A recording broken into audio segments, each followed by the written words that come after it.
Patiala Baz, ready for departure.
जय हिंद दोस्तों, मैं आलोक प्रताप सिंह आपका स्वागत करता हूं हौसलों की दूसरी उड़ान में।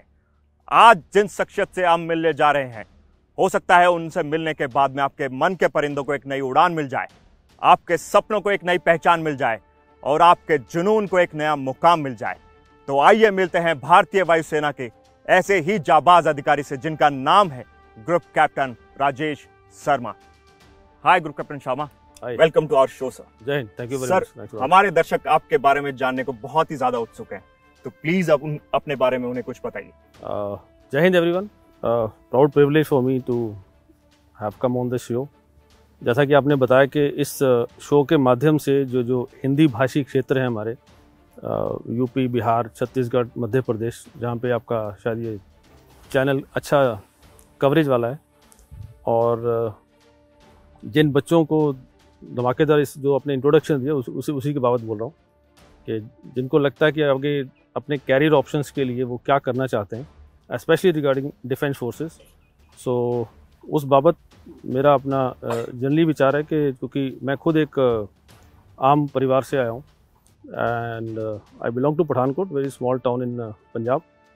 माई mother had retired, she has retired from as a principal from a government school, और जो पिताजी हैं वो हमारे as a head clerk retire हुए हैं। 4 भाई हैं and fortunately I am the eldest. Till 10th मैंने जैसे आम स्कूल होते हैं Arya boys senior secondary school Pathankot, वहाँ से 10th करी, क्योंकि हमारे टाइम पे 10+2+3 सिस्टम था नहीं। तो आफ्टर 10th ग्रेजुएशन करने के लिए we have to go to college.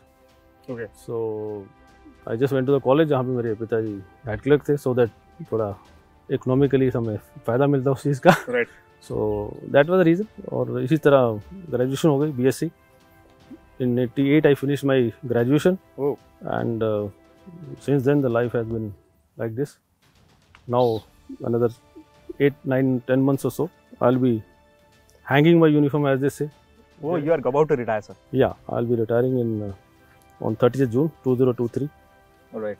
So it's been a proud privilege to have served till now, and will continue with more josh and more vigor in the leftover period and even beyond that. Sir, आपके cadet से मैं कल बात कर रहा था और उनसे बात करते हुए मुझे पता चला कि जहाँ भी जिस यूनिट में भी एज ए कमांडिंग ऑफिसर आपने सर्व किया है, जिन एनसीसी यूनिट्स में, I would specially say on NCC units के कैडेट्स का transformation has been so remarkable and बहुत सारे स्टूडेंट्स SSB रिकमेंड भी हुए। So how did you brought this kind of change in the NCC cadets? ये तो मेरे को भी नहीं मालूम एक्चुअली स्पीकिंग। देखिए, जब हम, क्योंकि NCC से ट्राई सर्विसेज ऑर्गेनाइजेशन, कुछ कारणों से कुछ ऑफिसर्स को इसमें आने का मौका मिलता है।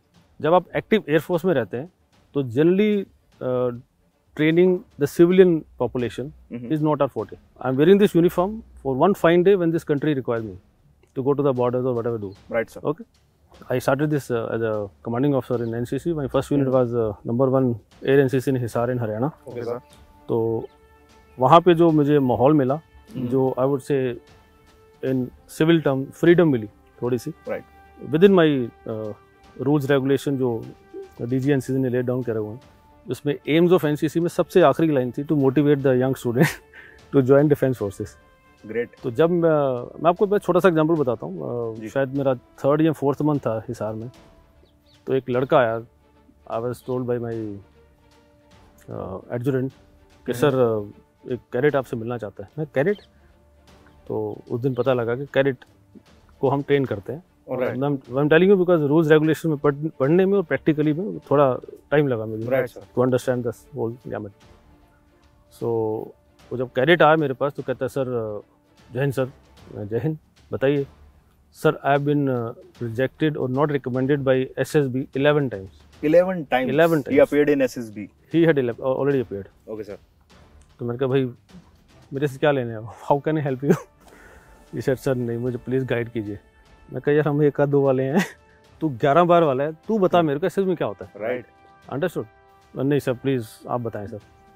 सो I don't know what come to my mind and this equation I have been following for all those students who are little more passionate. तो कई बार कुछ ऐसी चीज़ें क्वालिटीज़ इंसान की अंदर रह जाती हैं कि जब तक बाहर की मुश्किलात से उसको वाकिफ ना कराया जाए, right, with in that stipulated period, जिसको हम बोलते हैं pressure tactics. Right sir. Okay. और हर इंसान वो जो मुश्किलात हैं जैसे वहाँ से निकलेगा, तो अगर वो उस ब्रैकेट का के अंदर उसका व्यक्तित्व आता है, पर्सनैलिटी आती है, तो फिर वो छलांग मार के क्रॉस हो जाएगी. राइट. फिर वो मुश्किल दूर हो जाएगी. तो I had that thing in my mind. तो आई सेड यार मेरे पास तेरे को बताने के लिए कुछ नहीं है, बट एक कंडीशन है छोटी सी. कंडीशन सर प्लीज बताइए. मैं कहा अगर तू बिना रिकमेंड हुए आया तो मुझे ना इस रोड पे कभी दिखाई मत देना. I knew his house also. Okay. So I negatively motivated him. Okay कि तू मेरे को दिखाई नहीं देगा. Then he went into pressure. He went into pressure obviously. Right. ठीक है. और अगर तू रिकमेंड हो गया तो जिस दिन रिकमेंड होगा उसके अगले 48 आवर्स में, the moment you reach Hisar, यहाँ मेरे पे लड्डू का डब्बा होना चाहिए. Great. Okay. So as the luck would have been, that was the first even passionate occurrence कह लो, ताकि होनी कह लीजिए, वो मेरे लिए भी था. Right. यार मैंने पता नहीं क्या बेचारे को क्या बोल दिया when he left obviously. Yes. Because that time we also, I mean also human, so we don't want to play along with the emotions, but then that thing worked against him. Okay. For him basically. He got recommended. He got recommended. Wonderful, sir. For 12th time. Lovely. In the 12th time. Okay. So just because of your guidance, he got recommended. No, sir. I didn't guide. I'm telling you, I didn't guide him properly. But from you that at angle least you because gave him the alignment, sir. Right? Yeah. So, okay. So for 11 times somebody is not been recommended, it does not mean that he will not get recommended. Correct. One of our another cadet, he was I think 16 or 17 times. So these bar... became the benchmark even till today. Okay. If somebody comes, sir मैं 5 बार हो गया sir, मैंने वहाँ भी academy join कर ली, हम sir मेरा कुछ नहीं हो रहा. मैं कोई बात नहीं, हो जाएगा. सर कैडेट्स जब आपसे मिलने आते होंगे, ऑब्वियसली उनका एक फर्स्ट मोटिवेशन आपकी यूनिफॉर्म देखने से ही स्टार्ट हो जाता होगा. So can I ask sir, ये जो फ्लाइंग विंग्स दिख रहे हैं आपके यूनिफॉर्म पे, what this wing signify? Very fortunate that I'm wearing this wing. This wing is basically for the flying branch. Okay. मुझे मालूम है ये चैनल पे आपको मैंने जैसे पहले बताया हिंदी भाषी क्षेत्र के लोगों के लिए, बच्चों के लिए. इसके लिए मैं आपको 2 छोटी सी चीज़ें बताना चाह रहा हूँ. जब मैं I think in second year और I think BSc second year, if I am not wrong, मेरे मित्र के पिताजी वो MES में काम करते थे. Okay, sir. And one day he took me to Air Force Station, Pathankot. For the first time I ever entered in any Air Force Station. Okay. And he took me to one of the squadrons. जब squadron में पहुंचे तो now I can say because today I am also group captain, तो probably he was squadron leader that time, और I think squadron leader only, and he was in this blue overall. अभी तो आजकल हम green पहने शुरू कर रहे हैं, उस समय ब्लू ओवरऑल होते थे. तो he went and I saw the wing ribbons. Okay. तो what you are asking I can relate, correlate that. Okay. So yes, it's very fortunate. उसने भी सेम सवाल पूछा था, और बेटा क्या करना चाहते हो लाइफ में, ये करना चाहते हो, वो करना चाहते हो. तो इसे क्योंकि पठानकोट के रहने वाले हैं, तो पठानकोट बेस से कई बार एयरक्राफ्ट टेक ऑफ जो करते थे, तो when they take off it goes up in the sky like this and this distance keeps on increasing. But at time now I can understand when the runway change, तो ऊपर से वो नीचे आते थे. Okay. Because we have to descend. Yes. तो ये जो डिस्टेंस ये कम होता था. तो हमारा घर उस लोकेशन पे है जहाँ पे कई बार now I can make out कि शायद वो फाइटर्स थोड़ी कम उड़ान पे थे as compared to the normal sorties.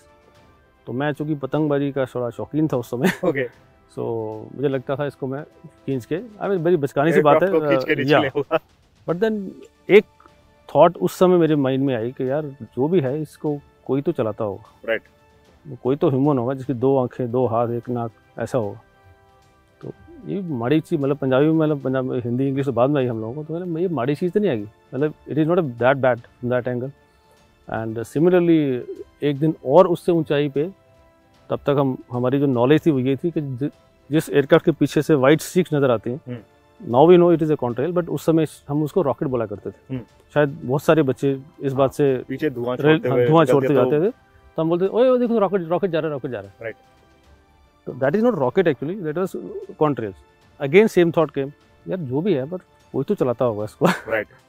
सो ये हौसलों की जो उड़ान की जो पहली सीढ़ी थी या पहली उड़ान जो मैंने अपने माइंड में उसको लेके आया, ये जो 2 इंसिडेंट्स हुए मेरी लाइफ में। तो इस तरह जो हिसार में, उसके बाद कोलकाता, नाउ इन पटियाला, जैसे जैसे बच्चे आते हैं हमारे पास, and I very fortunate that probably if not second most probably the third and fourth largest air NCC unit है हमारा अभी पटियाला में। Great sir.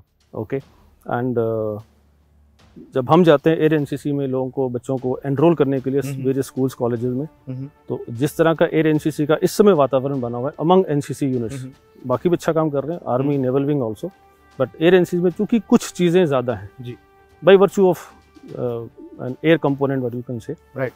तो उसमें बच्चों को within the same span of time, within the same training schedule कुछ additional चीज़ें मिलती हैं, जैसे कि फ्लाइंग है, राइट। तो ये जो विंग है ये सिर्फ उन बच्चों के लिए है जो फ्लाइंग के लिए, जो फ्लाइंग कैटेगरी से है, बिल्कुल, ये फ्लाइंग ब्रांच है।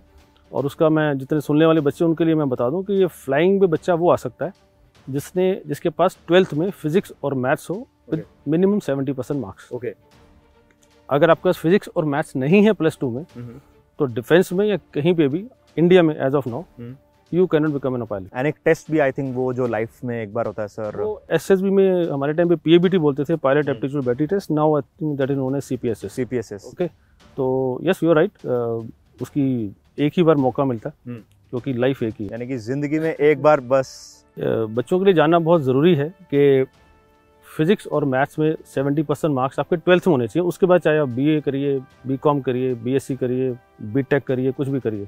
ओके, तो अगर फिजिक्स और मैथ्स नहीं है 12th में आपके पास, तो एज पर टुडेज रूल्स आप शायद डिफेंस फोर्सेस पायलट नहीं बन पाएंगे आप। And most likely if I am not wrong, I think DGCA का भी यही रूल है, डायरेक्टर जनरल सिविल एविएशन। अगर आपको कमर्शियली भी पायलट बनना है तो उसके लिए भी फिजिक्स मैथ्स चाहिए। Exactly, I have read these norms. तो ये जब आप कर लेते हैं तो सर्विस सिलेक्शन बोर्ड तो सबका सेम होता है, चाहे ग्राउंड ड्यूटी हो चाहे हो, बट फ्लाइंग ब्रांच में अगर आप जाते हैं सर्विस सिलेक्शन बोर्ड के लिए, तो in addition to SSB portion एक आपका सीपीएसएस जरूर होता है। एंड अगेन मैं बार बार बोलना चाहूँगा, if I am not wrong, because कई बार रूल चेंज हो जाते हैं, we can not make ourselves updated on the same। तो उस कंटेक्स्ट में हो सकता है कुछ रूल बाद में चेंज हो, बट एज ऑफ नाउ जो 12th का सिस्टम बताया मैंने, CPSS, SSB, then medical, merit list and then the list comes out, right sir. और जितनी भी एडवर्टीजमेंट आती हैं स्पेशली फ्लाइंग ब्रांच के लिए, जनरली वो सेपरेट होती हैं। मतलब फ्लाइंग ब्रांच के लिए, और अगर लड़कियां या बच्चियां सुन रही हैं इस समय, हमारी छोटी बहनें, तो उनके लिए स्पेशली है कि 10+2 के बाद अभी पिछले साल से नेशनल डिफेंस एकेडमी में भी आप एग्जाम के थ्रू जा सकते हैं, एनडीए के through they can appear and they can get into flying branch and even as a fighter pilot they started। कोई जेंडर न्यूट्रलिटी है जी, बिल्कुल ठीक है। तो आप लड़के हैं लड़कियां, फर्क नहीं पड़ता इससे। जैसा कि आपने बताया कि आपका एम तो स्टार्टिंग से ही बन गया था दैट इंडियन एयरफोर्स में ही जाना है, बट क्या कॉलेज फिनिश होते ही आप एयरफोर्स में ऑफिसर बन गए थे? नहीं, ऐसी बात नहीं है, बड़े पापड़ बेलने पड़े हमें।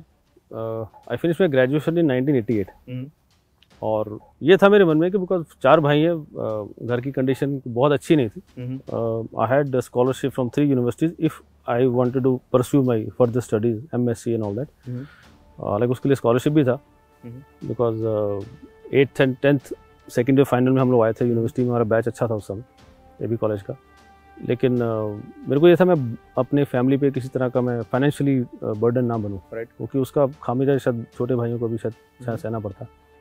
तो I just told my mother and now I remember how, I don't know what made me to say this. तो मैंने पंजाबी में उस दिन बोला था कि बिकॉज मेरी बुआ जी के घर हैं दिल्ली में, तो दिल्ली जाएंगे तो बड़ा शहर है, भाई लोग हैं, तो उनसे कुछ गाइडेंस मिलेगी, let's see how the journey begins type. तो मैंने, हालांकि मेरा रिजल्ट आउट नहीं हुआ था उस समय, रिजल्ट से पहले की बता रहा हूँ। तो I just told my mother कि मम्मी मैं जा रहा हूँ, हिंदी में कन्वर्ट कर रहा हूँ बेसिकली, राइट, मम्मी मैं जा रहा हूँ, अब मैं पता नहीं कब आऊँ। ओके, तो माई मदर सेड ऐसा क्यों बोल रहा है? मैं, मुझे पता नहीं लग रहा है, चल आ जा, मतलब ठीक है।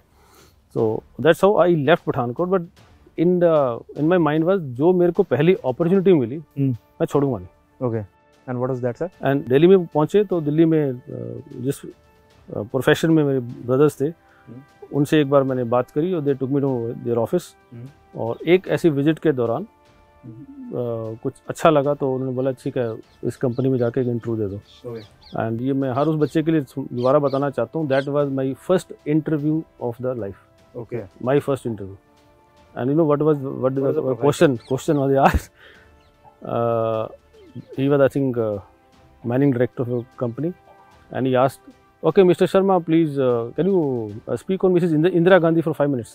ओके, तो आप बिलीव नहीं करोगे, एसी के माहौल में जैसा भी मैं कपड़े पहने हुए थे, I was sweating like anything. और मैंने 3 या 4 लाइनें बोली, नर्वसनेस, राइट, बट ऑब्वियसली एक तो इंग्लिश में बोलना पड़ा, इंग्लिश आती नहीं थी, और it happened in M block Connaught Place, I still remember. तो आज मैं आंखें बंद करता हूँ तो मुझे वो सीन याद है। But then he said okay mister Sharma you can come back after 2 days। फिर एक रीजनल मैनेजर उनके साथ मेरी मुलाकात हुई, and somehow they finalized and they called me again to the chamber, and he said mister Sharma, because मेरे को मालूम था मैं देहरादून हेडक्वार्टर के लिए जा रहा हूँ as a salesman, as a medical sales representative. तो said mister Sharma I don't think you are fit for Dehradun. The moment he said मुझे लगा काम खत्म, बिकॉज उस दिन तक मैंने कभी रिजेक्शन या फेलियर नहीं देखा था एक्चुअली स्पीक। तो ये हर उस बच्चे के लिए जानना जरूरी है कि अगर रिजेक्शन फेलियर जितना लेट आए लाइफ में, हमारा नुकसान या हमारा जो कॉन्फिडेंस है ज़्यादा टूटता है और शायद हम उठ ना पाएँ। And since there was no one that time, but then immediately the same person asked me, don't worry mister Sharma, we have a vacancy at Bulandshahr, would you like to join there? I said yes sir. He said you know where Bulandshahr is? I said no sir. So that was my plight. Okay. मैंने उस काम के लिए भी yes बोल दिया, मुझे पता नहीं से जाना है। What was the profile sir? Profile is you basically market the product of a marketing pharmaceutical companies. Right. You visit the doctors, chemists, stockists and all that, so that the sales medical representative. So but it's a salesman. It's a from medical representative to Indian Air Force. उनका मेरा जो first appointment letter है मेरे पास, मैं भी संभाल के रखा हुआ है। It is 850 rupee basic. Oh. I started with 850 rupee basic. Okay. But then I continued, and within 7 months I came to Chandigarh. I joined another company which was better off at that time. I was earning around 6,000 rupees from 89 to 91. Till one fine day, big amount. Yeah, few of my friends in university they said, "अभी तो हमने चंडीगढ़ छोड़ देना. We are going after 2 years of this thing." So that one decision of theirs or their statement made me to think about myself. Okay. I was quite happy with the 6,000, and it was used to be quite a good amount for any bachelor. But then I started, because if these people go out of a very nice good town, मैंने भी नहीं जा रहा ना, then I became very serious. Otherwise बच्चों जितनी चीज़ें जितने एग्ज़ाम मैंने अपीयर किए ना शायद किसी ने नहीं करे होंगे, क्योंकि मैंने इस मन से किए नहीं, सिर्फ इस मन से किया कि ट्राई करते हैं। तो अभी भी मेरे पास इतने बच्चे आते हैं, चलो एक बार ट्राई करते हैं। मैं हमेशा उनको बोलता हूँ please don't try, you prepare well plan करिए अपनी थॉट प्रोसेस को, स्ट्रेटजीज को, and then you target and then you go for the aim. Okay, so that's how उस दिन मैंने तैयारी शुरू करी, तो ऐसे भी हो गया। And fortunately I got selected for 3 only first attempt only sir? नहीं, it was second attempt. Okay, second attempt. Yeah, second attempt. Okay, first attempt I was screened out because my younger brother he cleared NDA CDS twice. तो जो उसकी training थी, जो उसका exposure था, वो मेरे काम आया। Okay. छोटे ब्रदर का, he was more than me was interested. Okay. So I was recommended for CISF as assistant commandant, CBI Delhi Police. For that even I need to go to Delhi to appear the exam because that जो vacancy थी वो दोनों के लिए consider की जानी थी। अगर आप दिल्ली में आके अपीयर करोगे तो सीबीआई दिल्ली पुलिस के लिए, अदरवाइज सीबीआई के लिए था। तो I got selected for all three, but then eventually somebody Then obviously it was your dream. Then we became a helicopter pilot. Actually great, sir. That's how we got commission. Sir aircraft उड़ते देखना इतना amazing experience है, and उसको उड़ाना कितना thrilling experience होगा ना। आपने बच्चों से पूछ ही लिया होगा। They were और really ये ready. हर वो बच्चा जो अपने आप को इस समय ये सोच रहा है ना कि Sure. मैं बड़े छोटे परिवार का हूँ, गरीब परिवार का हूँ, ये उनके लिए है। आप कुछ भी कर सकते हो लाइफ में। Anyone can do anything. अगर किसी ह्यूमन ने कभी कुछ कार्य किया है या किसी मंजिल तक पहुंचा है, तो कोई भी और इंसान वो काम कर सकता है। आपने अभी तक कितने फ्लाइंग आवर्स फ्लाई किया सर?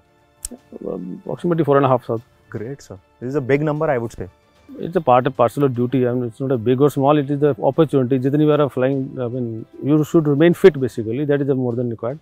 और 4.5 हो या 8.5 या 9.5 हो, जिस दिन देश को आपकी जरूरत है, अगर उस दिन आपने फ्लाइंग नहीं करी, it is of no use. It is of no use, right, sir. And किस एयरक्राफ्ट में sir? I got commissioned in as a helicopter pilot, and unfortunately, I met with the crash in 2000. Oh. So I was down for 2.5 years for in the hospitalization and all that. Okay. And then I became fit. I requested for the permanent commission because I got commissioned as short service commission. Right. I got my permanent commission, got converted to transports, then flew transport. During that time, मेरा जिंदगी का सपना था कि एक बार MiG-21 की shortage जरूर flying करनी है, maybe as a passenger. Again a big inspiration for those students. Group Captain Sharma got this accident in terms of crash. Again, he came back and he took a charge. So I would say, sir, it is really, really motivating, this incident, sir. It's a part and parcel of life. So you are made up like that. Actually, जितना pressure आपके ऊपर आता है, जितने resources हैं, आपको उसके हिसाब से आगे बढ़ना होता है। Life is not what we have left, life is what is right now. Sir अभी तक कितना सर्विस कंप्लीट कर चुके हैं आप? नहीं, जैसे मैंने बताया, अगले 8-9 मंथ्स में रिटायर हो जाऊंगा। तो it's approximately I got commission इन 93, तो इट्स अबाउट 28 years प्लस। आपके कैरियर का कोई यादगार ऑपरेशन जो आपको आज भी मोटिवेट करता हो, देखिए, याद आता हो? जो मैं बोलने जा रहा हूँ शायद वो जितने फौजी हैं, जितने सोल्जर हैं, सबकी एक ही आंसर होगा कि जिस दिन इस यूनिफॉर्म के अंदर आया हुआ कोई भी हो, आर्मी नेवी एयरफोर्स का, देश को ज़रूरत हो, उस दिन ये हम सार्थक हो जाएगा। हमारा कर्म जो उस यूनिफॉर्म को पहनने का है। तो उसके कंटेक्स्ट में I find my self very fortunate कि भगवान ने मुझे मौका दिया। और हालांकि बड़ा छोटा सा रोल था, लेकिन ऑपरेशन विजय ऑफ कारगिल हुआ, कारगिल वॉर, उसमें मैं चूँकि उसमें पोस्टेड था, but I went to Kargil in Srinagar. तो छोटा सा रोल था जो भी था, but I participated in that, flew about 50 odd missions in that. But it's since helicopter में कुछ था नहीं हमारा बम फोड़ने के लिए, मिसाइलें करने के लिए, जो एक ऑपरेशनल रोल होता है किसी का भी। but every role is equally important, sir. The forces. That is part and parcel of duty, nothing much to Exactly, talk sir. about.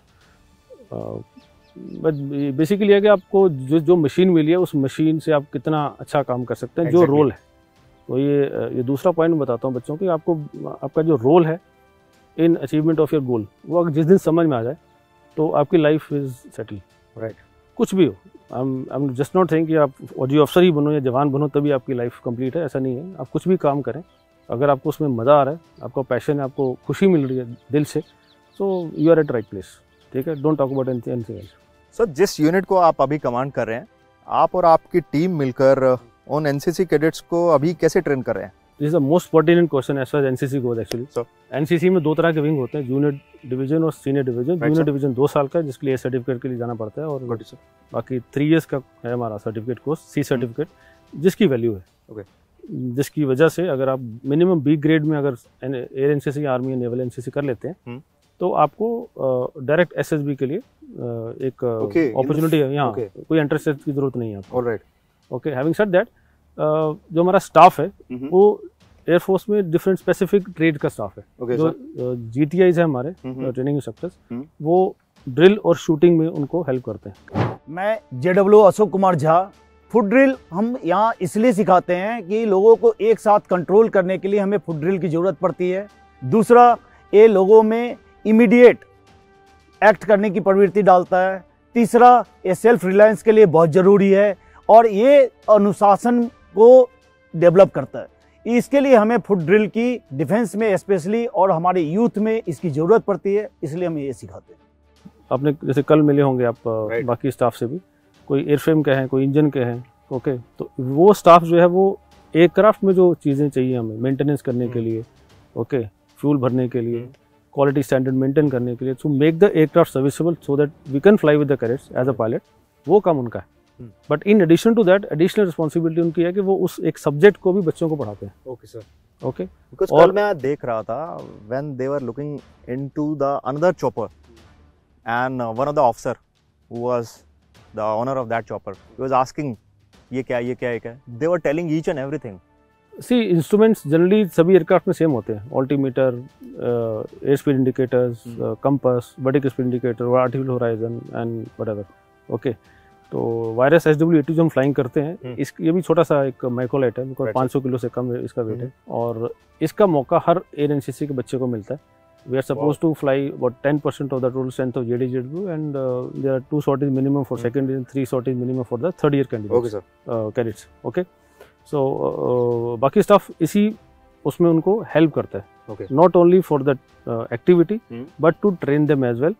जिसमें 2 तरह के सब्जेक्ट होते हैं, एक है कॉमन सब्जेक्ट, एक है स्पेशल सब्जेक्ट्स। Okay sir. तो special subject is my responsibility, जिसमें ये लोग मेरा हेल्प करते हैं। Right sir.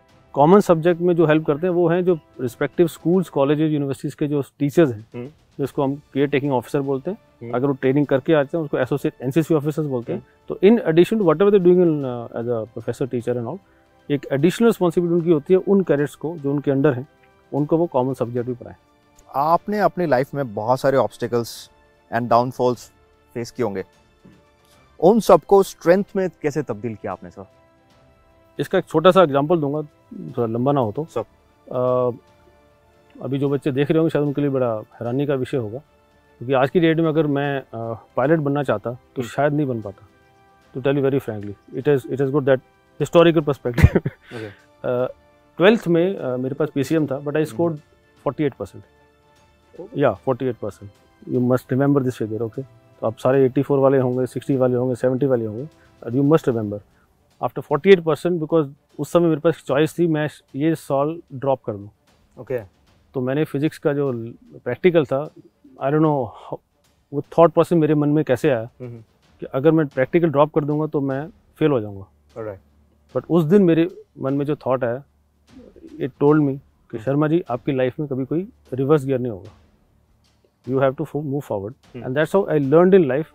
I can not change anything what has past, no, none of you can do, just forget and move forward. Yeah, life is what you can see in the front, है ना? Absolutely sir, it's like that, as simple as that. कुछ भी हुआ हो, may be भगवान की कुछ उसमें मर्जी होगी, ठीक है। सो गुरु नानक जी ने 3 चीजें कही हैं। ओके, कीर्त करो मतलब काम करो, राइट, नाम जपो और वंड छको। तो बाकी दोनों के बारे में नहीं बात है, लेकिन कीर्त करो मतलब डू सम एक्शन। आपका काम है काम करना, नन ऑफ इज कोई परमानेंट स्टाफ नहीं है हमारे में, right? Okay, so it in the name of action only, I'm progressing. All of us, we are progressing forward, and that's what keep me kicking in life. बाकी जो होगा देखा जाएगा। Sir, in the last, I just want to ask one thing. आपके इतने बड़े शानदार career में, I would say, you have inspired so many people, and उस दौरान एक ऐसी कोई achievement that you still remember and till the end you will remember, sir? एक तो मैं आपका भ्रम दूर कर दूं, मैं सबसे अच्छा नहीं हूँ, पहली बात तो ये। मेरे से बेटर ऑफिसर, ओके, प्रॉब्ली तुम आपसे अच्छे एंकर भी होंगे बाहर, ओके, राइट। तो जो सुन रहे हैं उनसे अच्छे बच्चे भी हैं बाहर, ओके। तो हैविंग सेड दैट, मेरी सबसे बड़ी अचीवमेंट जो मुझे लगती है वो है मेरा भारत में जन्म लेना एज एन इंडियन। मैं जो as a Indian, I would say कि मैं भारतवासी होने का मुझे सौभाग्य मिला, उसके ऊपर यूनिफॉर्म मिली, this is my biggest achievement. I think it is more than sufficient. Yeah, I got even goosebumps listening to it, sir. Okay. So, sir, this was all about you, and we just got to learn lot many things from this conversation. And in the last, I would like to ask you, sir, कि हमारे हौसलों की उड़ान इस initiative के बारे में आप क्या कहेंगे, और हमारे दर्शकों के लिए आप क्या मैसेज देना चाहेंगे, sir? Let me thank you given me this opportunity. Privilege is always mine. हौसलों की उड़ान जो सीरीज है, it's quite motivating even for us. कल को मैं भी इसका जो आगे आप जिन लोगों से मिलेंगे, मेरे लिए भी एक मोटिवेशन होगा कि आप बाकी क्षेत्र के लोगों को भी, जिन लोगों ने अपने अपने क्षेत्र में जैसा भी काम किया है, और ये बड़ा एक अच्छा कंसेप्ट है कि बच्चों को अगर आप अच्छाई में रखेंगे तो उनमें अच्छी चीज़ें अपने आप आना शुरू हो जाएंगी। ठीक है, क्योंकि इतना अभी इस समय कंपटीशन है पूरी दुनिया में, कहीं पे भी जाएंगे तो आने वाले टाइम में जिसके हाथ में हुनर होगा ना, स्किल होगा, ये वो बच्चा, वो जो शख्स, वो इंसान होंगे, जो ह्यूमन होंगे, उनको कभी कोई मुश्किल नहीं आने वाली। They will always be in the forefront. उनको कभी कोई मांगने की ज़रूरत नहीं है। ठीक है, और स्किल आपके हाथ में है तो आपसे कोई छीन नहीं सकता। ये flying also is a skill, shooting also is a skill. Okay, तो एयर एनसीसी एक ऐसा प्लेटफॉर्म है कि जिसका आप इस्तेमाल करके आपके अंदर जो जितनी भी स्ट्रेंथ है आप उसको ला सकते हो। And I am very proud to say कि एयर एनसीसी आपको फेलियर को फेस करने का एक इतना तगड़ा प्लेटफॉर्म है कि आपको हमेशा कोई ना कोई ऑप्शन मिलेगी लाइफ में कि अगर ये नहीं हुआ तो मैं ये कर सकता हूँ, ये नहीं हुआ तो ये कर सकता हूँ। Okay, from that angle I think जितने भी बच्चे हैं, मेरी पर्सनल एडवाइस है, not that I am a defence officer, I want everybody to defence officer, that is not just not possible, but देश सेवा करने का इससे बढ़िया मौका आपको कहीं नहीं मिलेगा। Thank you. जय हिंद। जय हिंद everyone. I am cadet Karanveer Kaur from 3 Punjab air squadron NCC Patiala.